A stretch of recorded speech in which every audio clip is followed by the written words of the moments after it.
అన్నదాత అన్నదాత మీ అన్నదాత చెమటోడ్చి ఆహారాన్నందించే రైతన్న అనునిత్యం నీ కండదండగా నిలిచే నేస్తం ఎవరన్నా అన్నదాత అన్నదాత మీ అన్నదాత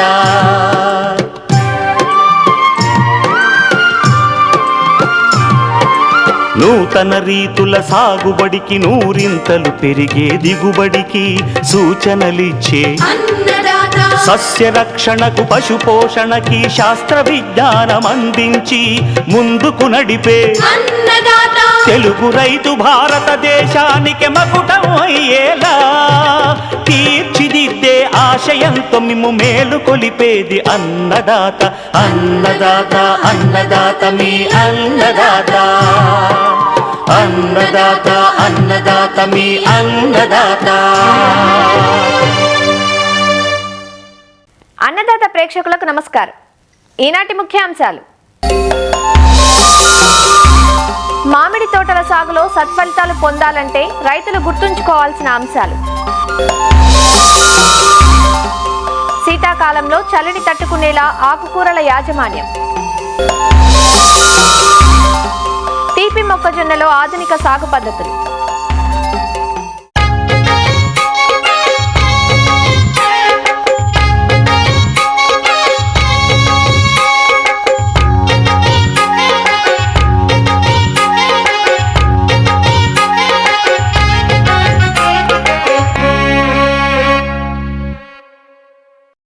పెరుగుతున్న జనాభాకు తగ్గట్లు ఆహారపు అలవాట్లు మారుతున్నాయి. మారుతున్న కాలంతో పాటుగానే రిటైల్ మార్కెట్లు విస్తరిస్తున్నాయి. విస్తరించిన మార్కెట్లకు పెరుగుతున్న ప్రజల అభిరుచులకు అనుగుణంగా పంట ఉత్పత్తులను అందించిన వారికి మంచి లాభాలు సొంతమవుతున్నాయి. దీనికి ఉదాహరణే తీపి మొక్కజొన్న. ఒకప్పుడు మొక్కజొన్న తినాలంటే వానాకాలం వచ్చే వరకు ఆగాల్సి వచ్చేది.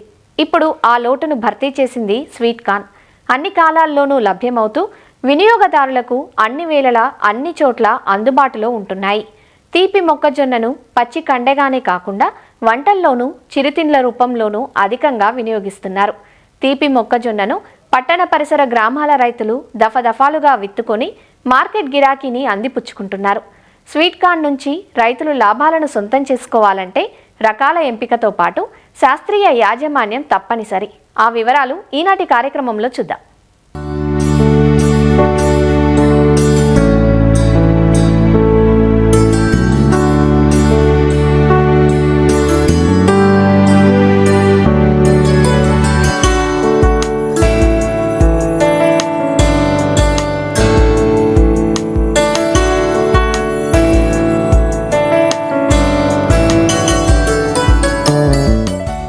స్వీట్ కార్న్ను మార్కెట్ అనుకూలతను బట్టి సంవత్సరం పొడవునా విత్తుకునే అవకాశం ఉంది. తీపి మొక్కజొన్న సాగుకు మురుగునీటి పారుదల సౌకర్యం గల అన్ని రకాల నేలలు అనుకూలంగా ఉంటాయి. నేలను 2-3 సార్లు బాగా దున్ని ఆఖరి దుక్కిలో ఎకరాకు 10 టన్నుల పశువుల ఎరువును వేసుకోవాలి. ఈ పంటలో sugar 75, bright jean, win orange రకాలతో పాటు మాధురి, ప్రియా, అల్మోరా వంటి కాంపోజిట్ రకాలు అందుబాటులో ఉన్నాయి. సాధారణ రకాలు అయితే ఎకరాకు 3 నుంచి 3.5 కిలోల విత్తనం, సంకర రకాలైతే 2 నుంచి 2.5 కిలోల విత్తనం సరిపోతుంది. ఎన్నుకున్న విత్తనానికి తప్పనిసరిగా విత్తన శుద్ధి చెయ్యాలి.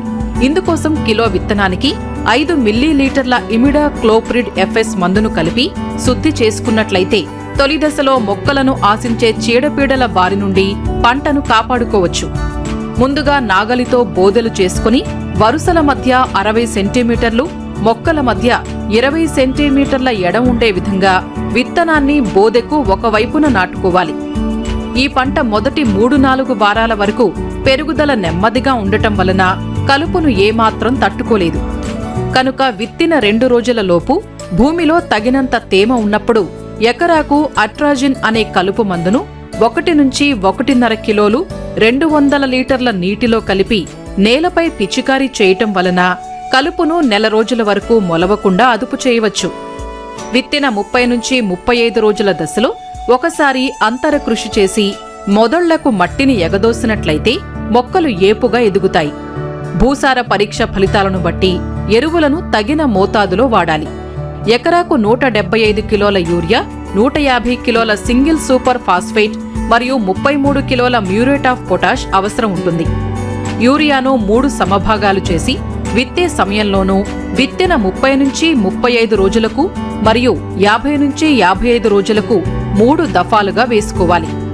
ఆఖరి దుక్కిలో పూర్తి భాస్వరంతో పాటు సగం పొటాష్ను, మిగిలిన సగం పొటాష్ను 50 నుంచి 55 రోజులకు యూరియాతో కలిపి పైపాటుగా అందించాలి.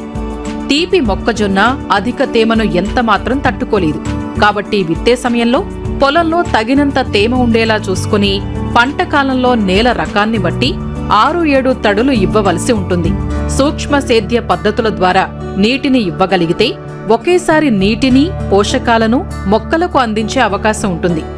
ఈ కాలంలో మొక్కజొన్నకు గులాబీ రంగు కాండం తొలుచు పురుగు ప్రధాన సమస్యగా ఉంటుంది. ఈ పురుగు మొవ్వును కొరికి నష్టపరచటం వలన మొవ్వును పీకితే సులభంగా వచ్చేస్తుంది. దీని నివారణకు విత్తిన వారం 10 రోజుల దశలో పైరుపై లీటరు నీటికి మోనోక్రోటోఫాస్ 1.6 మిల్లీలీటర్లు లేదా 0.3 మిల్లీలీటర్ల క్లోరామ్ ట్రానిలిప్రోల్ మందును కలిపి పిచికారీ చేయాలి. ఇటీవలి కాలంలో మొక్కజొన్నకు కత్తెర పురుగు ప్రధాన శత్రువుగా మారింది. పంట తొలిదశ నుంచే పురుగు ఉధృతిని గమనించటానికి ఎకరాకు 4 లింగాకర్షక బుట్టలను ఏర్పాటు చేసుకోవాలి. విత్తిన వారం 10 రోజుల దశలో ఆకులపై కత్తెర పురుగు గ్రుడ్లను గమనించినట్లయితే వేప సంబంధిత మందులైన అజాడిరక్టిన్ 1500 ppmను లీటరు నీటికి 5 మిల్లీలీటర్లు కలుపుకొని పిచికారీ చేయాలి. తొలి దశలోని పురుగులను నివారించుకోవటానికి లీటరు నీటికి 1/2 మిల్లీలీటరు స్పైనటోరం లేదా 0.3 మిల్లీలీటర్ల స్పైనోసాడ్ లేదా 0.4 గ్రాముల ఇమామోక్టిన్ బెంజోయేట్ కలిపి పిచికారీ చేసుకోవాలి. ఎదిగిన లార్వాలను పంటపై గమనించినట్లయితే విషపు ఎరను వాడుకోవాలి. ఇందుకోసం 5 కిలోల తవుడుకు 1/2 కిలో బెల్లం ద్రావణం కలిపి ఒక రాత్రంతా పులియనిచ్చి మరుసటి రోజు 100 గ్రాముల థయోడీకార్బ్ కలిపి చిన్న చిన్న ఉండలుగా చేసి ఆకు సుడులలో వేసుకోవాలి. కొంచెం ఎండిన పీచు, కండె పరిమాణాన్ని బట్టి కోతకు సరైన సమయమని గుర్తించవచ్చు. గింజలు మెరుస్తూ చేతితో నొక్కితే పాలు కారుతుంది. ఈ దశలో కండెలను కోసి మార్కెట్ చేసుకోవాలి. ఇలా అన్ని యాజమాన్య పద్ధతుల్ని పాటిస్తే తీపి మొక్కజొన్న నుంచి ఎకరాకు సుమారుగా 26,000 నుంచి 33,000 కండెల దిగుబడిని సాధించవచ్చు.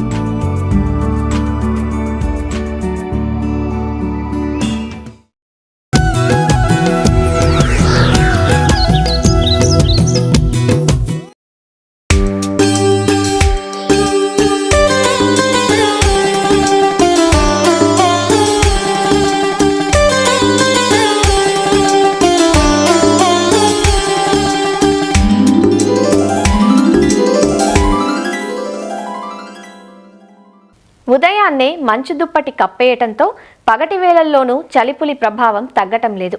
ఇతర ప్రాంతాలతో పోలిస్తే ఏజెన్సీలో చలి తీవ్రత మరింత ఎక్కువగా ఉంటుంది. ఈ చలికి పంటల పెరుగుదల అంతంత మాత్రంగానే ఉంటుంది. మరీ ముఖ్యంగా ఆకుకూరల్లో పెరుగుదల లోపించి మొక్కలు చనిపోయే ప్రమాదం కూడా ఉంటుంది. కాబట్టి రైతులు చలి ప్రభావం తగ్గించేందుకు కొన్ని యాజమాన్య చర్యలను చేపట్టాల్సి ఉంటుంది. ఆకుకూర పంటలు చలి ఒత్తిడిని అధిగమించేందుకు చేపట్టాల్సిన పద్ధతులను తెలియజేస్తున్నారు వైఎస్ఆర్ ఉద్యాన విశ్వవిద్యాలయం పార్వతీపురం ఉద్యాన కళాశాల అసిస్టెంట్ ప్రొఫెసర్ డాక్టర్ గీతాంజలి. శీతాకాలం వచ్చిందంటే ఆకుకూరలు, తోటకూరలు, అలాగే చిన్నపాటి తోట పంటలు మెయిన్గా ఎదుర్కొనే సమస్య చలి ఒత్తిడి. దీన్నే కోల్డ్ స్ట్రెస్ అని అంటాము. అసలు చలి ఒత్తిడి అంటే ఏమిటి? మొక్క సాధారణంగా 30 నుంచి 40 డిగ్రీ సెంటీగ్రేడ్ ఉష్ణోగ్రతల మధ్య మొక్క ఎదుగుదల బాగా ఉంటుంది. అయితే ఒక్కసారిగా ఈ ఉష్ణోగ్రతలు తగ్గినట్లయితే మొక్క ఒత్తిడికి గురి కావడం జరుగుతుంది. దీన్ని చలి ఒత్తిడి అంటారు. దీని కారణంగా మొక్క లోపల, కణం లోపల నీరు గడ్డకట్టి కణాలు తెగిపోవడం జరుగుతుంది. దీనివల్ల వేరు వ్యవస్థ నీటిని అలాగే పోషకాలను గ్రహించే శక్తిని కోల్పోతుంది. మొక్క ఎదుగుదల తగ్గిపోయి అధిక దిగుబడిని సాధించలేదు. ఈ శీతాకాలంలో ఎప్పుడైతే మొక్క చలి ఒత్తిడికి గురవుతుందో అప్పుడు కొన్ని సంకేతాలను పంపిస్తుంది. ఈ సంకేతాలు ఏంటంటే మొక్క ఆకులపైన గాజు లాంటి నీటి బుడగల్లాంటి మచ్చలు కనిపిస్తాయి. దీన్నే వాటర్ సోక్డ్ ఏరియాస్ అని అంటాము. అలాగే ఆకులు ముడత పడడం, ఆకులు అంచు భాగము ఎండిపోవడం లేదా కాలిపోవడం లాగా కనిపిస్తుంది. అలాగే ఈ నీటి శోషణ, పోషకాల శోషణ సరిగ్గా జరగకపోవడం వల్ల క్లోరోఫిల్ ఉత్పత్తి అనేది తగ్గడం వల్ల పసుపు రంగులోకి కానీ తెలుపు రంగులోకి కానీ ఆకులు మారిపోవడం జరుగుతుంది. ఈ లక్షణాలను కనుక మీరు ఆకుకూరల్లో కానీ తోట పంటల్లో కానీ కూరగాయల్లోని గమనించినట్టయితే శీతాకాలంలో ఇది చలి ఒత్తిడిగా గమనించవచ్చు. ఇప్పుడు ఇలాంటివి గమనించినప్పుడు మనం తీసుకోవాల్సిన జాగ్రత్తలు ఏంటంటే, ముందుగా మల్చింగ్ అనేది తప్పనిసరి. మల్చింగ్కి మనం వాడే మెటీరియల్ ఏంటంటే వరిగడ్డి, పొట్టు, అలాగే పాలిథిన్ కవర్స్ని మనం మల్చింగ్ మెటీరియల్స్గా ఉపయోగించుకోవచ్చు. ఇలా ఉపయోగించడం వల్ల సాయిల్ యొక్క ఉష్ణోగ్రత 2 నుంచి 3 డిగ్రీ సెంటీగ్రేడ్ వరకు పెంచుకోవచ్చు. ఇంకొక ముఖ్యమైనది ఏంటంటే రో కవర్స్ తప్పనిసరిగా ఉపయోగించాలి. ఇవి మనకి మార్కెట్లో ఆగ్రోనెట్ అని, షేడ్ నెట్ అని లైట్ వెయిట్ కవర్స్ దొరుకుతాయి. వీటిని మొక్కలపైన పరచటం వల్ల మొక్కలు చలి ఒత్తిడికి, అలాగే పురుగుల నుండి, అలాగే గాలి నుండి రక్షించబడతాయి. ఈ కవర్స్ని మొక్క మీద గ్యాప్ లేకుండా పరచాలి. ఇరువైపులా మట్టితో కానీ రాళ్లతో కానీ నొక్కి పెట్టాలి. ఎప్పుడైతే సూర్యకాంతి బాగా ఉంటుందో అప్పుడు ఈ కవర్స్ను ఎత్తి గాలి తగిలేలా చూడాలి. అలాగే చలి ఒత్తిడి ఎక్కువగా ఉండేటప్పుడు గ్యాప్స్ లేకుండా పూర్తిగా కవర్ చేయాలి పంటని. దీని వలన 30 నుంచి 40% వరకు మీ దిగుబడిని పెంచుకోవచ్చు. అలాగే శీతాకాలంలో మొక్కలకి ఎప్పుడూ కూడా వాటర్ని ఉదయం పూట ఇవ్వకూడదు. ఇలా ఇవ్వడం వల్ల చలి తీవ్రత ఇంకా ఎక్కువ అవుతుంది మొక్కలకి. సాయంత్రం పూట మాత్రమే నీరును మొక్కకు అందించాలి. ఇవే కాకుండా ఈ చలి ఒత్తిడిని రాకుండా మొక్కల్ని కాపాడుకోవడానికి ముందుగా కొన్ని రసాయనాలను పిచికారీ చేసుకోవడం వల్ల మొక్కలు చలి ఒత్తిడి బారిన పడకుండా మనం కాపాడుకోవచ్చు. అవి ఏంటంటే 1919 అది 1% స్ప్రేని ఇచ్చుకోవాలి. అలాగే కాల్షియం నైట్రేట్ 0.5% పిచికారీ చేయాలి. ఇలా చేయడం వల్ల ఆకులు అంచుల భాగం ఎండిపోకుండా ఉంటుంది. అలాగే సీవీడ్ ఎక్స్ట్రాక్ట్ని 0.2% వరకు పిచికారీ చేసుకోవడం వలన మొక్క చలి ఒత్తిడిని ఎదుర్కొనే సామర్థ్యాన్ని ఎక్కువ చేసుకోవచ్చు. అలాగే సిలికాన్ని 0.1% స్ప్రే చేయడం వలన మొక్క యొక్క కణజాలం బలంగా ఉండేటట్టుగా చేసుకోవచ్చు. ఈ స్ప్రే అన్నింటినీ వారంకి ఒకసారి తప్పనిసరిగా పిచికారీ చేసుకోవాలి. ఈ చిన్నపాటి మెథడ్స్ని ఫాలో అవ్వడం వల్ల మీ పంటను ఈ చలి ఒత్తిడి నుంచి రక్షించుకోవచ్చు.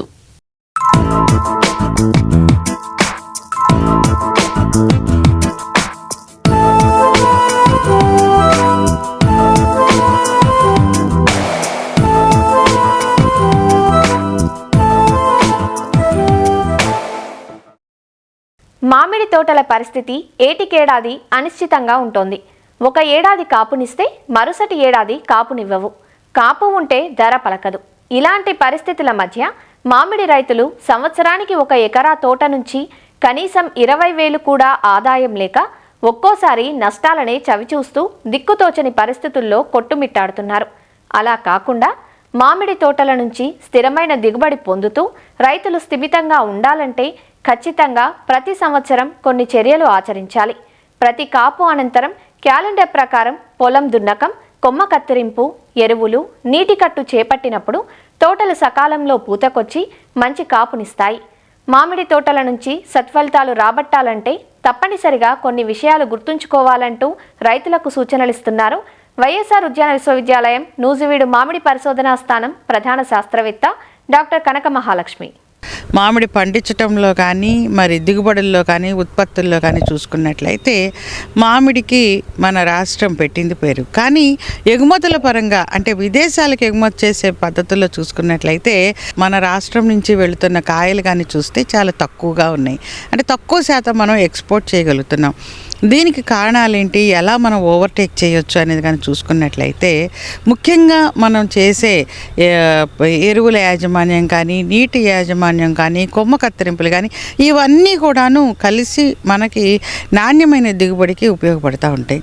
మొట్టమొదట ఎవరైతే రైతులు మనకి కొమ్మ కత్తిరింపులు చేసుకొని ఎండ పడేటట్లుగా కొమ్మల్లోంచి ఎండ నీట్గా వచ్చేటట్లుగా చూసుకున్నారో మనకి అక్కడి నుంచి వచ్చే చిగురు కానీ లేదా అక్కడి నుంచి తర్వాత వచ్చే పువ్వులు కానీ బలంగా వస్తాయండి. కాబట్టి రైతులు కట్ చేసేటప్పుడు ఎలా కట్ చేయాలి రెమ్మల్ని అంటే ఒక 15 సెంటీమీటర్ల వెనక్కి కట్ చేసుకున్నట్లయితే మనకి అక్కడి నుంచి వచ్చే పూత నాణ్యమైనది ఉంటుంది. అలాగే ఈ కొమ్మ కత్తిరింపులు చేసినాక ఎరువులు ఎలాగో మీరు అందరూ ఈ యూరియా కానీ పొటాష్ కానీ సూపరు సుమారుగా 10 కిలోలు ఒక్కొక్క చెట్టుకి వేసుకుంటాం. దాంట్లో పాటుగా కంపల్సరీ పశువుల ఎరువు కానీ వర్మీ కంపోస్ట్ కానీ ఒక్కొక్క చెట్టుకి 50 కిలోల వరకు మనం వేసుకున్నట్లయితే మనకి ఆ చెట్టుకి కావాల్సిన సూక్ష్మ పోషకాలు అనేవి వెళ్ళటానికి అవకాశం ఉంటుంది. అలా మనం పశువుల ఎరువు కూడా వెయిట్ లేదు అనుకోండి, అలాంటి వాళ్ళు కంపల్సరీ జింకు 250 గ్రాములు, తర్వాత బోరాన్ అయితే 150 గ్రాములు ఎరువులు వేసేసిన ఒక 20 రోజుల తర్వాత ఈ సూక్ష్మ పోషకాలని మనం భూమి ద్వారా వాటికి అందించవలసి ఉంటుంది. ఎరువుల యాజమాన్యం చేసుకున్న తర్వాత ఈ సెప్టెంబర్ అక్టోబర్ నుంచి మనకి బెట్ట ఇవ్వాల్సి ఉంటుందండి. మరి బెట్ట ఇవ్వాలి అంటే ఒక్కోసారి మనం అనుకోకుండా మనకి ఈ ఏరియాల్లో వర్షాలు సైక్లోన్స్ అనేవి అధికంగా వస్తున్నాయి. అలాంటప్పుడు దాంతోపాటు కలుపు కూడా అధికంగా వస్తుంది. ఈ కలుపు కోసమని మళ్ళీ మాటిమాటికి దుక్కులు చేసే రైతులు దానివల్ల ఏంటి ఇబ్బంది ఏమవుతుంది అంటే చిగురు రావటం జరుగుతుంది. పదే చిగుర్లు రావటం వల్ల ఈ తర్వాత వచ్చే పూతకి ఆలస్యం అవుతుంది. అలాగే పూత యొక్క క్వాలిటీ కానీ పానికల్ సైజ్ కానీ ఇవి కూడాను చిన్నగా ఉంటున్నాయి. కాబట్టి మనం ఎప్పుడైనా సరే ఈ కలుపుని నివారించుకోవాలి అనుకున్నప్పుడు లోతుగా దుక్కి చేయకుండా పై బ్లేడ్ తోటి ఆ కలుపు మొక్కలు తీసేసేటట్లు చూసుకోవాల్సి ఉంటుంది. అలాగే పాదులు చేసుకోవటం, ఈ బేసిన్ శుభ్రంగా పెట్టుకోవటం, అంతేగాని వేరు తెగేటట్లుగా మాత్రం చేయొద్దు. దానివల్ల మాటిమాటికి చిగురు రాగానే ఈ తేనె మంచు పురుగు రావటం, తేనె మంచు పురుగు వలన ఆకుల మీద మసి తెగులు రావటం, ఇలా ఒకదానికొకటి రావటం వల్ల మనకి కరెక్ట్గా పూత వచ్చే సమయం అయిన ఈ నవంబర్ డిసెంబర్లోకి వచ్చేసరికి ఆకుల నిండా మసి పట్టేసి పూత మీద కూడా నల్ల మసితోటి బయటకు వస్తున్నాయి పువ్వు మొక్కలు కూడా. ఇలా ఉన్నప్పుడు మనం నాణ్యమైన దిగుబడిని పొందడం అనేది చాలా చెప్పుకోవడానికి ఎట్లాంటి ఆస్కారమూ లేదు. కాబట్టి మనం కంపల్సరీ తోటని శుభ్రం చేసేటప్పుడు కానీ పైనే చేయాలి. ముందు చేసినప్పుడు జూన్ జూలైలో మీరు లోపల వరకు ఏదైనా ప్లవ్ వేసుకున్నా ఏదైనా పర్లేదు, కానీ తర్వాత చేసే వాటిని మాత్రము మనం పైనగా గడ్డి పోవటానికి మాత్రమే చేసుకోవాల్సి ఉంటుంది. మరి ఇప్పుడు చూసుకున్నట్లయితే నీరు ఎప్పుడు కట్టాలి అని అడుగుతున్నారు. చాలా వరకు మనకిప్పుడు పూత బయటికి రావటం అనేది జరుగుతూ ఉన్నది. చాలా తోటల్లో సుమారుగా 40 నుంచి 50% తోటల్లో మనం పూత రావటం అనేది చూస్తూ ఉన్నాము. ముఖ్యంగా ఈ చిన్న రసాల తోటల్లోనూ తోతాపురి తోటల్లోనూ పూత అయితే బాగానే బయటకు వచ్చింది. ఒక బంగినపల్లి తోటల్లో ఇంకా లేటుగా ఉన్నది. అసలంటే మనకి మామిడి పూత ఎప్పుడు బయటకు వస్తుంది అనేది కానీ చూసుకున్నట్లయితే వాతావరణం రాత్రిపూట్ల 10 నుంచి 15 డిగ్రీలు లేదా సుమారుగా 15 నుంచి 16-17 డిగ్రీలు రాత్రిపూట ఉష్ణోగ్రతలు ఉండి, అలాగే పగలు వచ్చేసి మనకి 22 నుంచి 25 డిగ్రీల సెంటీగ్రేడ్ ఉన్నప్పుడు ఈ బడ్ ఓపెనింగ్ అంటాం. అంటే ఈ పూత మొగ్గలు బయటికి రావడానికి ఆస్కారం ఎక్కువ ఉంటుంది. మనకి ఈ వాతావరణం ఈసారి బాగుంది. అలాంటిలో బాగా మనకి రాత్రి ఉష్ణోగ్రతలు చాలా తక్కువగా నమోదవుతున్నాయి. మరి అలాంటప్పుడు మనకి పూత రావడానికి ఎక్కువ అవకాశం ఉంటుంది. ఈ సమయంలో మనం తెగుళ్ళు కానీ పురుగులు కానీ రాకుండా మనం కావాల్సిన తెగుళ్ళ మందును పురుగుల మందును అలాగే న్యూట్రియంట్స్ని అంటే జింకు బోరాను ఇలాంటి సూక్ష్మధాతువులను కూడా కలిపి మనం స్ప్రే చేసుకోవాల్సి ఉంటుంది. అలాగే మనకి చాలా తోటల్లో ఇప్పటికీ కూడాను ఈ పూత అనేది బయటికి రావట్లేదు అన్నప్పుడు పొటాషియం సల్ఫేట్ కానీ 5 గ్రాములు, దాంతోపాటు జింకు 2 గ్రాములు, బోరాన్ 2 గ్రాములు. ఈ జింకు బోరాను అనే ఈ సూక్ష్మధాతువులను వాడటం వల్ల పూత సెట్టింగు పెరుగుతుంది. అలాగే ఈ యొక్క ఆడ పువ్వుల శాతం కూడాను ఎక్కువగా వస్తానికి అవకాశం ఉంటుంది. రెండో దఫా వచ్చేసరికి పూత మొగ్గలు బయటకు వస్తున్నాయి, ఏదైనా రసం పీల్చే పురుగులు కానీ లేకపోతే మరి తామర పురుగులు కానీ ఉధృతి అధికమవుతుంది అనుకున్నప్పుడు దానికి సంబంధించినటువంటి క్రిమిసంహారాలను మనం వాడుకోవాల్సి ఉంటుంది. ఏదేమైనా ఎప్పుడు మనం ఎక్కువగా వీటిలన్నిటితో పాటు వేప నూనెని కానీ గానుగ నూనెని కానీ సర్ఫ్ కానీ కలిపి స్ప్రే చేసుకుంటూ ఉండటం వల్ల ఈ రసం పీల్చే పురుగుల యొక్క ఉధృతిని మనం అదుపులో ఉంచుకోవచ్చు. నీటి యాజమాన్యంకి వచ్చేసరికి చాలామంది రైతులు అడుగుతూ ఉంటారు, ఇప్పుడు నీళ్లు కట్టొచ్చా అంటే మనం ఇప్పుడు ఇది చేస్తున్నప్పుడు జనవరి మొదటి వారంలో ఉన్నాము, ఇప్పుడు నీళ్లు కట్టొచ్చా అని అడుగుతూ ఉంటారు.